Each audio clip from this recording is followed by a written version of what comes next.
Je suis reconnaissante. Pas pour ce qu'on m'a offert, mais pour ce que j'ai appris. Sans recevoir,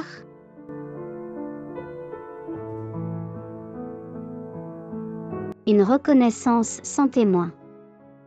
Dans la gratitude, il y a quelque chose que personne ne t'enseigne, une forme de reconnaissance qui ne se dit pas avec des phrases parfaites, ni avec cette voix pleine de bons sentiments qu'on attend parfois de nous, mais plutôt avec cette lenteur douloureuse de ceux qui ont appris à remercier non pas pour ce qu'ils ont reçu, mais pour ce qu'ils ont traversé sans s'effondrer, ce qu'ils ont porté en silence sans aucun bruit et ce qu'ils ont compris sans que personne ne leur explique.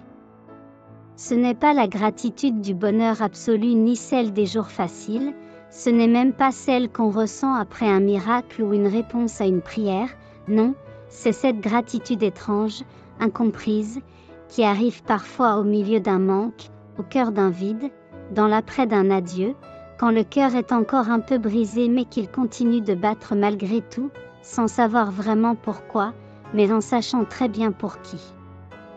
C'est une gratitude où la voix est absente, qui ne cherche pas à se montrer, qui existe dans la manière dont on continue d'avancer même quand on ne sait plus exactement où l'on va et dans cette façon de regarder le ciel sans rien dire,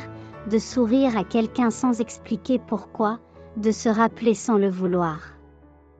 C'est aussi cette forme de tendresse qu'on offre aux jours passés, même ceux qui nous ont blessés, car on sait qu'ils ont participé à ce que nous sommes aujourd'hui et qu'on ne peut pas renier ce qu'on est devenu sans effacer aussi ce qui nous a façonnés.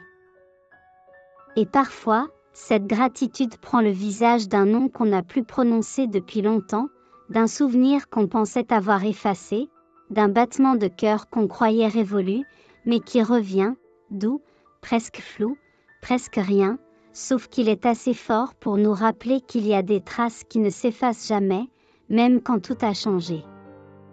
Alors oui, je suis reconnaissante, pas pour ce qu'on m'a offert, mais pour ce que j'ai appris sans recevoir, pas pour ce qu'on m'a dit, mais pour ce que j'ai compris seul, pas pour ce qu'on m'a promis, mais pour ce que j'ai construit malgré les silences. Je suis reconnaissante pour les absences, pour les retards, pour les départs, parce qu'ils m'ont appris à rester entière, à rester fidèle à cette part de moi qui, même brisée, continue d'aimer. Cependant, si aujourd'hui je remercie la vie, ce n'est pas parce qu'elle m'a tout donné, mais parce qu'elle m'a tout pris, sauf l'essentiel.